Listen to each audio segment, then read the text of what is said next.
ठीक है, तो प्यारे बच्चों हम लोग शुरुआत करते हैं आज। मानव में श्वसन पढ़ रहे थे, है ना। मानव में श्वसन, है ना। और मानव में जो श्वसन होता है वो जनरली किस ऑर्गन के थ्रू होता है, तो हमने बात की थी किसके थ्रू होता है, हमारे फेफड़ों के द्वारा, है ना। फेफड़े क्या है बेटा, मुख्य अंग है ना। अच्छा, ये जो तंत्र है ना, ध्यान दो बच्चे, ये जो श्वसन तंत्र है हमारा, कौन सा तंत्र है, श्वसन तंत्र। तंत्र का मतलब ही है कि ढेर सारे ऑर्गन मिल करके, तंत्र का मतलब क्या है बच्चों, कि ढेर सारे अंगों का समूह मिल करके एक तंत्र बना रहे हैं। तो जो हमारा मुख्य अंग है वो क्या है, सांस लेने वाला, फेफड़े हैं, नाक नहीं है। नाक, फेरिंग्स, फेरिंग्स मतलब जो तुम्हारी ग्रसनी है, और जो ये वायुनाल है, और ये जो ब्रोंकाई है ना, ये सभी के सभी रास्ता है जहां पर हवा जाते हुए फेफड़ों में जाती है। ठीक है, तो कहां कहां हवा जाती है, तो बताया था हमने सबसे पहले, कहां कहां जाती है, जल्दी बताओ। नासिका या फिर नासा मार्ग, है ना बच्चों, नासा या फिर नासा मार्ग। दूसरा कौन सा था, कहां जाएगी, हाँ कहां जाएगी, ग्रसनी में। Very good. ग्रसनी के बाद कहां जाएगी प्यारे बच्चों, श्वास नाल में। बहुत, हाँ बताओ, श्वासी नाल था ना,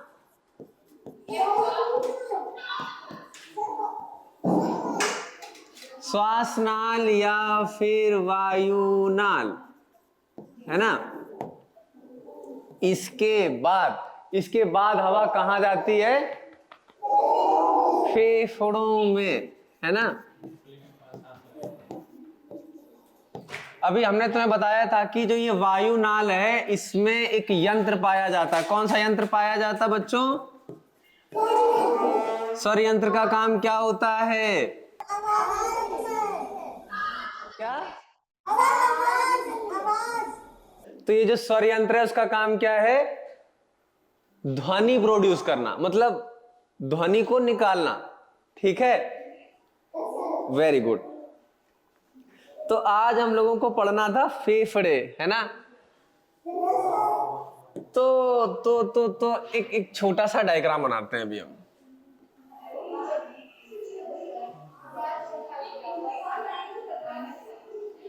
अभी बच्चे ध्यान देना, अब ऊपर से शुरुआत करते हैं। यहां पर तुम्हारा क्या हो जाएगा, स्वर यंत्र क्या हो जाएगा, इसके बाद ये वाली कौन सी नली हो जाएगी, श्वास नली। और श्वास नली नीचे आकर के दो भागों में बढ़ जाती है ना।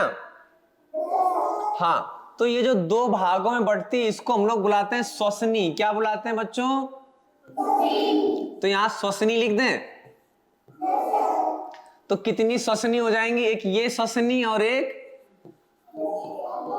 है ना। इंग्लिश में इसको ट्रैकिया बुलाते हैं। क्या बुलाते हैं, ठीक है।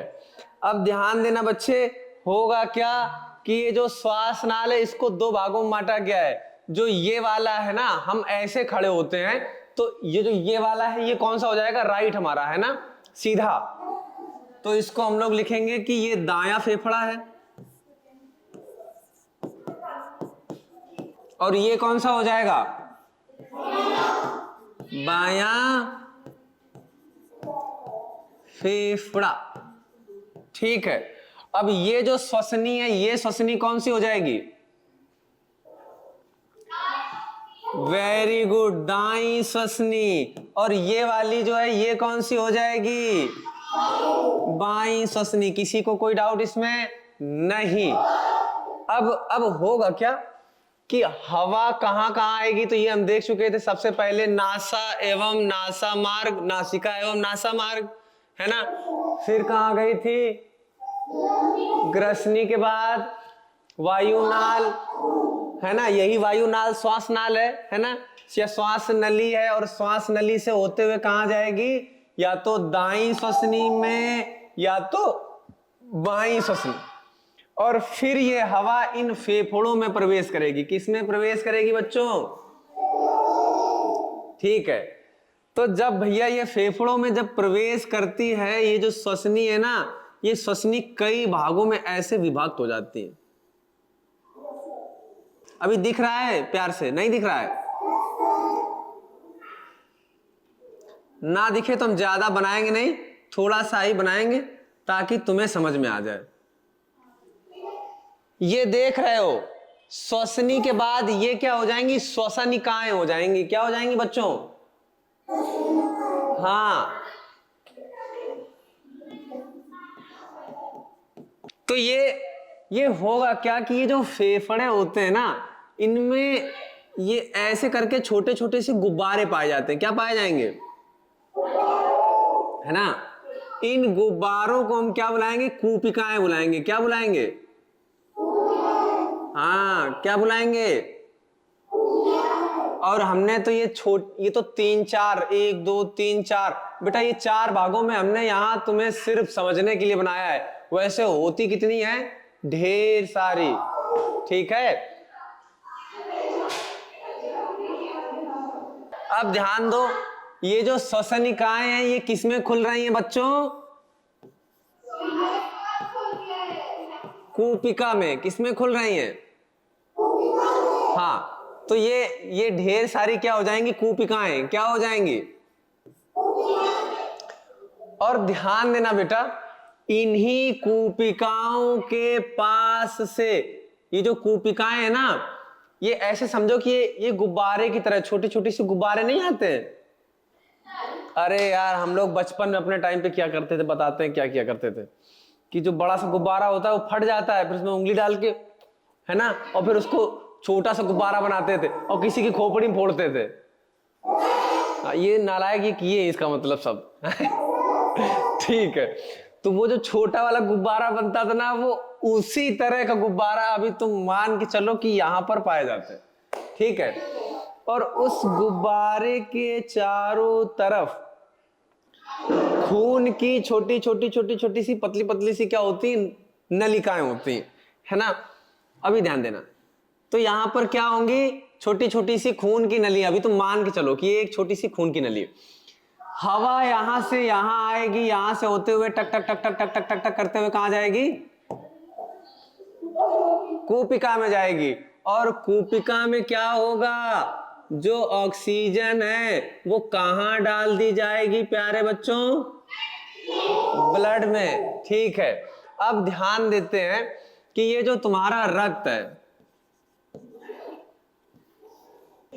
अरे मेरे प्यारे बच्चों, रक्त या फिर रुधिर, रुधिर में कुछ कण पाए जाते हैं जिनको कणिकाएं बुलाते हैं। क्या बुलाते हैं?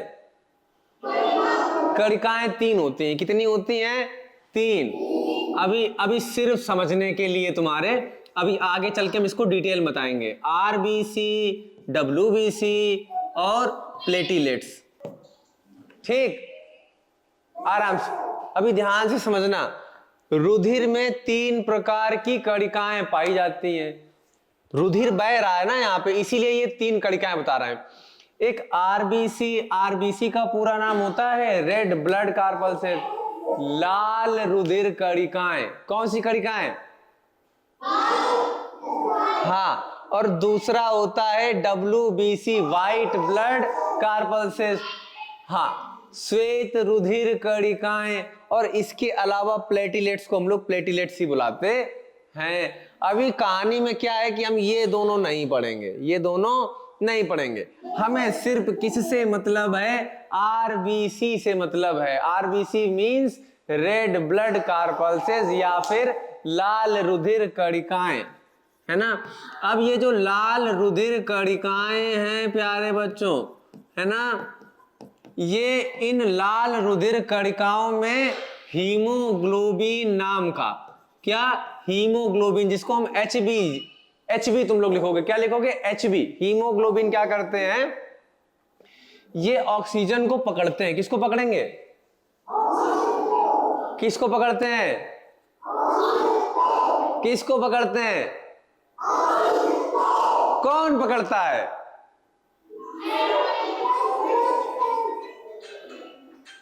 कौन पकड़ता है? हीमोग्लोबिन पकड़ते हैं, है ना।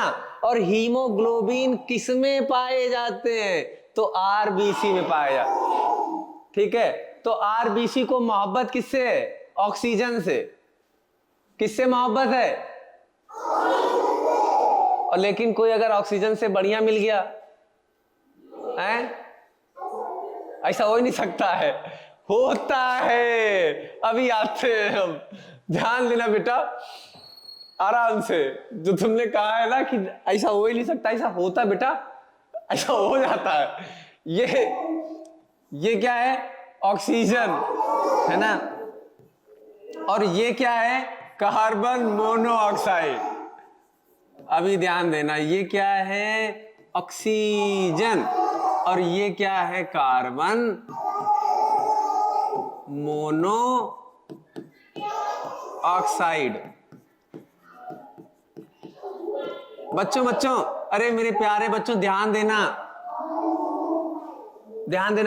अभी के लिए कि या तो O2, और ये क्या है? CO2 नहीं है, ये सिर्फ CO है, कार्बन मोनोऑक्साइड। हमने कल तुम्हें बताया था, मोनो का मतलब क्या होता है, डाई का मतलब क्या होता है, और ट्राई का मतलब क्या होता है? एटीपी का पूरा नाम एडिनोसिन ट्राइफॉस्फेट। और अगर दो फॉस्फेट हैं तो एडिनोसिन डाइफॉस्फेट। Very good. और अगर एक ही फॉस्फेट लगा है तो एडिनोसिन मोनोफॉस्फेट। अभी ध्यान देना, ठीक उसी तरह से यहां पर हम लोग लिखते हैं ना CO2, तो यहां पर क्या होगा? Carbon dioxide. कितने ऑक्साइड है? 2, है ना। तो कार्बन डाइऑक्साइड। अभी यहां पर कितने हैं? 1 है, तो क्या होगा? Carbon monoxide. ठीक है, क्या होगा? ठीक। अभी ध्यान देना कि भैया हमारा जो ये इन्वायरमेंट है, इसमें नाइट्रोजन कितने परसेंट होती है? 78%। ऑक्सीजन कितने परसेंट? 21%, है ना। और बाकी सारी गैसेस, जो अदर गैसेस हैं, वो 1% में आ जाती हैं। ये बात हमने इतनी बार बताई है कि तुम्हें याद हो जानी चाहिए, है ना। अब जो तुम्हारे आसपास ही जो हवा घूम रही है, इसको हमने ऐसे करके इसे पकड़ा, अब इसमें देख रहे हैं। चलो बताओ, इसमें नाइट्रोजन कितनी है? 78। तो ये जो हवा हमारे आसपास है, जब ये हिला रहा है ना, ये जो हवा हिल रही है ना, ये जो आसपास हवा है, यही वायुमंडलीय हवा है। और इसमें नाइट्रोजन कितने प्रतिशत होगी? 78%। और ऑक्सीजन कितनी होगी? 21%। कौन 22 बोल रहा रे? 21%, है ना। और अदर गैसेस ढेर सारी होती हैं, वो सारी की सारी 1% में आ जाएंगी, है ना। 1% में वो सारी गैसें आ गई। लेकिन अभी हुआ ये कि भैया ये जो फेफड़े हैं, ये किससे मोहब्बत करते हैं? ऑक्सीजन से। लेकिन कभी कभी क्या होता है कि ना, ये दूसरे को देख लेते हैं तो थोड़ा मोहब्बत शिफ्ट हो जाती है ना। अभी ध्यान देना बेटा, ये जो कार्बन मोनोऑक्साइड है ना, ये जो कार्बन मोनोऑक्साइड है, एक्चुअल में फेफड़े नहीं प्यार करते हैं। प्यार कौन करेगा? हीमोग्लोबिन करेगा। कौन करेगा? हीमोग्लोबिन। तो जब कभी CO आती है, क्या आती है? CO, कार्बन मोनोऑक्साइड, तो ऑक्सीजन को पकड़ना क्या कर देते हैं? हमको अच्छी वाली मिल गई ना। हाँ ठीक है। और ये होता कब है? तो ध्यान देना बच्चों कि हमने क्या किया, एक बंद कमरा है।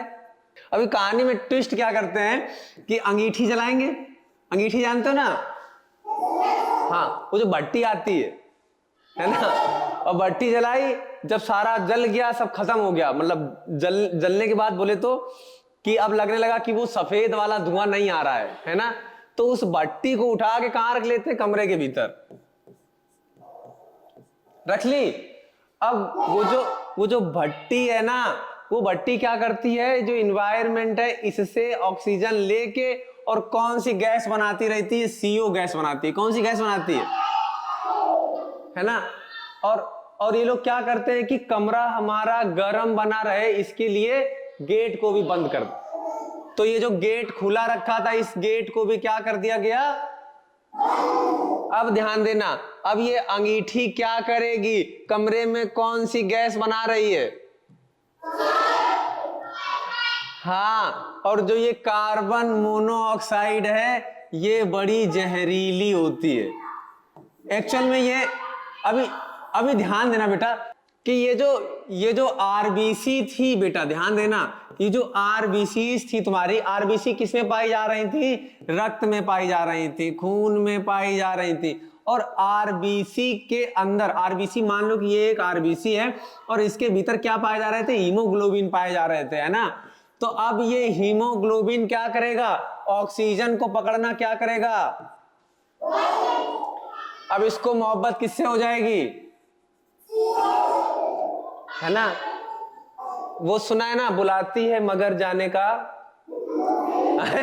अभी वापिस से ध्यान देना, अब ये बेचारा फंस गया, है ना। फंसा कैसे? तो तुमको बता देते हैं कि ऑक्सीजन क्या कर रही थी? इसकी दोस्त थी, इसको मदद कर रही थी, है ना। लेकिन ये क्या करेगी? जैसे ही हीमोग्लोबिन ने CO को पकड़ा, कार्बन मोनोऑक्साइड को पकड़ा, तो ये इसको बिल्कुल ब्लॉक कर देता है। ब्लॉक बोले तो अब ये दोबारा कहीं भी काम करने लायक नहीं रह जाएगा, है ना। और तुम लोग क्या करते हो? यहीं बिस्तर डाल के सो गए, है ना। अब जब बिस्तर डाल के सोए, अभी सुनना, तो ऑक्सीजन की सप्लाई तो बेटा बंद हो चुकी है ना। और हमें हमारी कोशिकाओं के ग्लूकोज को तोड़ने के लिए ऑक्सीजन चाहिए, ना कि कार्बन मोनोऑक्साइड तो चाहिए नहीं। क्या चाहिए? ऑक्सीजन चाहिए तोड़ने के लिए। ऑक्सीजन की सप्लाई रुक गई। तो अब ध्यान देना बेटा, तुम्हारा ब्रेन भी उस टाइम पर सोया हुआ है ना। अब ऑक्सीजन की सप्लाई भी कम मिल रही है, तो ब्रेन काम करना ही बंद कर देगा और उसी टाइम पर तुम सोते सोते बेहोश हो जाओगे। और बेहोश होकर के, समझ गए? तो कमरे में अंगीठी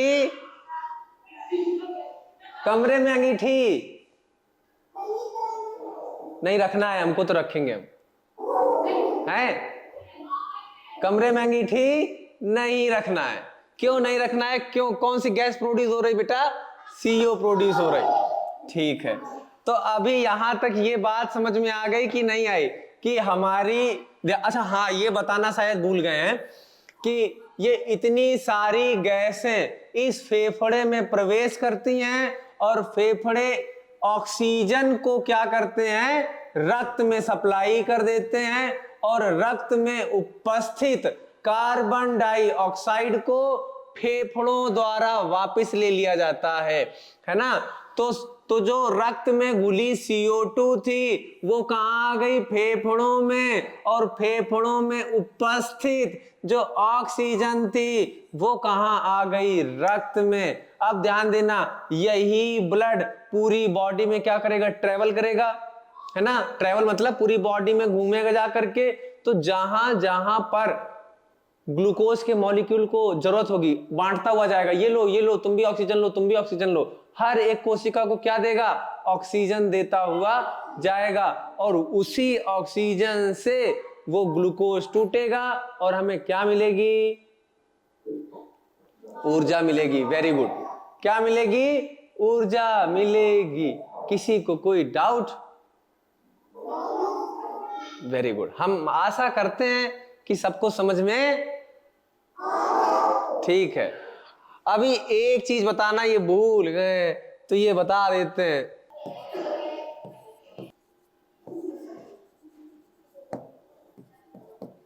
बच्चे बच्चे नाइट्रोजन का परसेंटेज कितना था? 78%।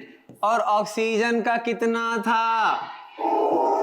21%। अदर गैसेस का कितना था? अब ये सारी की सारी गैसें हमारे फेफड़े में गई हैं। कहां गई हैं? फेफड़ों ने क्या किया कि सिर्फ और सिर्फ ऑक्सीजन से प्यार करता है तो ऑक्सीजन को रोका। किसको रोका? हाँ, तो जो हवा फेफड़ों में गई थी उसमें ऑक्सीजन का परसेंट 21% था। हमने हवा अंदर घसीटी, ये हवा जो अंदर गई है इसमें ऑक्सीजन कितनी है? 21%। लेकिन जो हवा हम बाहर निकालेंगे उसमें ऑक्सीजन का परसेंटेज कितना होता है? 18%। ठीक है, कितना परसेंट? एग्जैक्ट 18 तो नहीं होता है, 17 से लेकर के 18 होता है। ठीक, तो ध्यान देना बेटा। और ये जो बाकी गैसें हैं ये तो बिल्कुल नहीं ली जाती हैं। तो नाइट्रोजन 70 की 78% जितनी अंदर खींची गई थी उतनी ही बाहर। हाँ, जो ऑक्सीजन थी उस ऑक्सीजन को अंदर रोका गया, लेकिन सारी ऑक्सीजन तो नहीं रोकी गई। कितनी रोकी गई? सिर्फ और सिर्फ 3 से 4%। अरे 3 से 4%, हाँ हाँ बोल सकते हैं। ठीक है, मतलब 4 माइनस हो गई। ठीक, और इसके बाद जो ये अदर गैसेस हैं इनमें CO2 का परसेंटेज क्या हो जाता है? बात समझ में आ गई? ठीक है ठीक है। तो अभी हमारे लगभग फेफड़े क्या हो गए? खत्म हो गए। फेफड़ों के काम भी हम लोगों ने देख लिए। अभी ध्यान दो कि अब क्रिया विधि की बात करेंगे कि ये क्रिया विधि क्या है ना?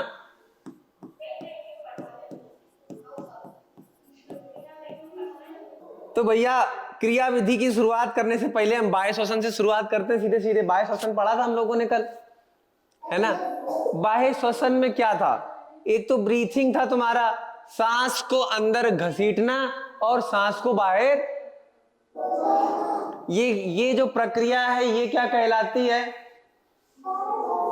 हाँ, बाह्य श्वसन की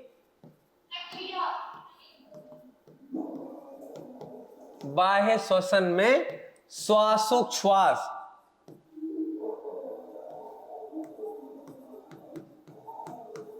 ठीक बच्चे? कौन सी प्रक्रिया? हाँ, और इसमें क्या करेंगे हम? फेफड़ों के द्वारा, फेफड़ों के द्वारा, किसके द्वारा? फेफड़ों के द्वारा CO2 को बाहर निकालेंगे और O2 को, बस, है ना? ठीक है। फिर है फेफड़ों में गैसीय विनिमय।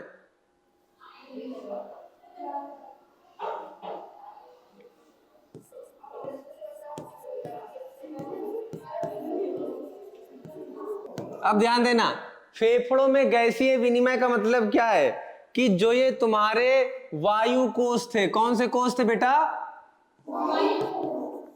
वायु कोष को मतलब कूपिकाएं, है ना? ये जो कूपिकाएं थी ऐसे ऐसे करके, है ना? ये क्या कर रही थी? हाँ, ये रक्त था, ब्लड की नली थी, खून की नली थी। इस खून की नली में क्या दे दिया? ऑक्सीजन दे दी। समझ में आ गया? ठीक। अब थर्ड पॉइंट है ऑक्सीजन का परिवहन। अब आते हैं बेटा ऑक्सीजन का परिवहन। ऑक्सीजन का परिवहन, अरे यार, ऑक्सीजन का परिवहन हमने तुम्हें बताया क्या बताया कि ये जो तुम्हारा रुधिर है, क्या है मेरे मोटे बच्चों? रुधिर है ना। अब इस रुधिर में क्या होगा? कणिकाएं होंगी। कौन सी कणिका मुख्य है? आर बी सी, लाल वाली है ना, लाल रुधिर कणिकाएं। कौन सी कणिकाएं? और लाल रुधिर कणिकाओं में क्या पाया जाता है? तो हीमोग्लोबिन। क्या पाया जाता है? हीमोग्लोबिन। अभी ध्यान देना, ध्यान दो, है ना। ये क्या थी? खून की नली थी, है ना। और ये क्या था? हीमोग्लोबिन था। अभी मान के चलो ये हीमोग्लोबिन आराम से ऐसे ऐसे करके जा रहा था, है ना। अब इस हीमोग्लोबिन ने यहां पर क्या देखी? ऑक्सीजन देखी। क्या किया उसने? उसको पकड़ लिया। तो जब हीमोग्लोबिन ने ऑक्सीजन पकड़ ली, क्या पकड़ ली? यहां लिख देते हैं HbO+O2। हीमोग्लोबिन और हीमोग्लोबिन के साथ में ऑक्सीजन जब जुड़ गई तब हम उस कण को बुलाते हैं ऑक्सी हीमोग्लोबिन। क्या बुलाते हैं? Oxy haemoglobin.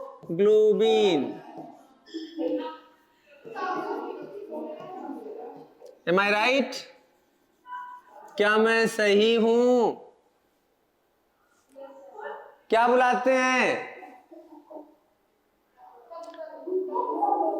ऑक्सी हीमोग्लोबिन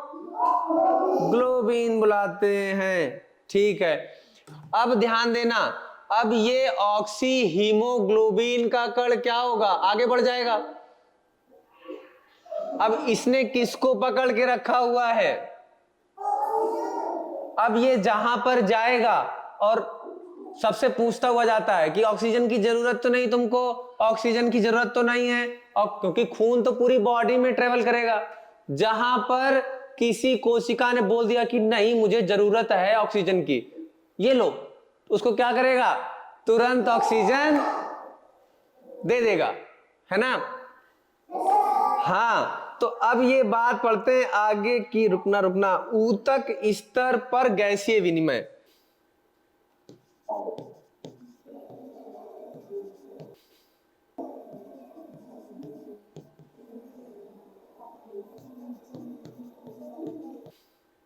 ठीक है, बोले आगे।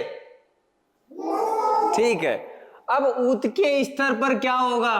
तो बेटा ध्यान देना कि ये खून की नली थी हमारी, क्या थी? अब खून की नली में क्या पड़ा हुआ है? हीमोग्लोबिन किसमें पड़ा हुआ है?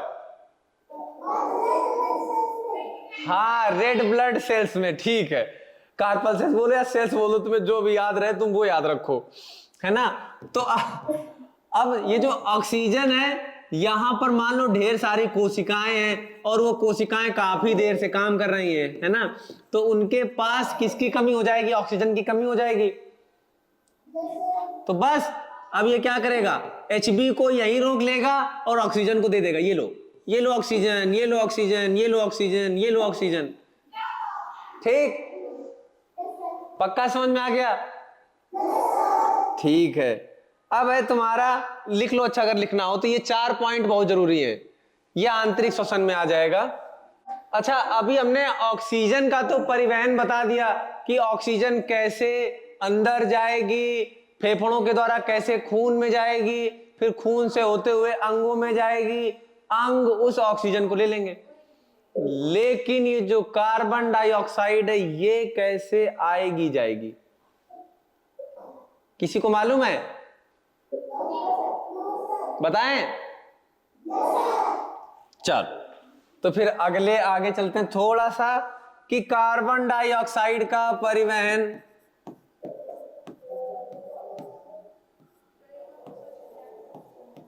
ये जो कार्बन डाइऑक्साइड का परिवहन है ये 3 तरह से होता है। कितनी तरह से बेटा?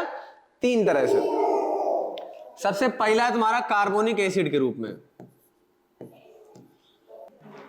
हाँ, ध्यान देना बच्चों, ये जो कार्बोनिक अम्ल है ये बनेगा कैसे? तो भैया ये जो तुम्हारा रुधिर होता है ना, रुधिर बेटा दो चीजों से मिलकर के बनता है। कितनी चीजों से? दो चीजों से। एक तो रुधिर में होते हैं ठोस कण, कैसे कण, और दूसरे होते हैं द्रव्य, है ना। तो ये जो द्रव है इसको हम लोग बुलाते हैं प्लाज्मा। क्या बुलाते हैं? और ठोस कण तीन प्रकार के हो गए, हमने तुम्हें बताया था। कौन कौन से ठोस कण? आरबीसी, डब्ल्यूबीसी, और कौन सी? हाँ, प्लेटिलेट्स। ठीक है, तो तुम ऐसे याद रखना। अभी ध्यान देना कि ये जो द्रव वाला पदार्थ है, कौन सा पदार्थ? प्लाज्मा। ये प्लाज्मा किसका बना होता है? तो भैया द्रव है, इसका मतलब कहीं ना कहीं इसमें थोड़ा बहुत पानी होगा, क्योंकि हम पानी पीते हैं ना। तो ये जो प्लाज्मा है इसमें क्या होगा? पानी होगा। अब ध्यान देना, तो ये हमारी मान लो कि कोशिकाएं थी जहां पर ग्लूकोज टूटा था। क्या टूटा था बच्चों? अब ग्लूकोज जब टूटा था C6H12O6, ग्लूकोज के टूटने से, ग्लूकोज कैसे टूटा था? तो ऑक्सीजन की वजह से टूटा था, बना था CO2 प्लस H2O। ध्यान देना बेटा, ये जो CO2 है ये इस वाले पानी के साथ क्या हो जाएगी? कार्बोनिक अम्ल बनाएगी। क्या बनाएगी? अब ये कार्बोनिक अम्ल जो बन रहा है, ये कार्बोनिक अम्ल कहां डाल दिया जाएगा? कहां डाल दिया जाएगा? अब रुधिर वापस से ट्रेवल करके कहां आएगा? फेफड़ों में। कहां आएगा? अब ये फेफड़े क्या करेंगे? ध्यान देना, जैसे ही ये फेफड़ों में आता है ये रिएक्शन रिवर्सिबल होती है। रिवर्सिबल बोले तो दोनों तरफ आ जा सकती है कि H2O प्लस CO2 से कार्बोनिक एसिड भी बनाया जा सकता है, और कार्बोनिक एसिड से ये वापस से तोड़ा भी जा सकता है। तो जैसे ही ये फेफड़ों के पास में आएगा, ये क्या करती? CO2 क्या करेगी? तोड़ देगी अपने आप को, है ना। तो CO2 क्या हो जाएगी? वापस फेफड़ों में आएगी, और फेफड़ों के द्वारा क्या कर दी जाएगी? बॉडी से बाहर कर दी जाएगी। आज के लिए इतना ही, मिलेंगे अगली क्लास में, तब तक के लिए बाय बाय।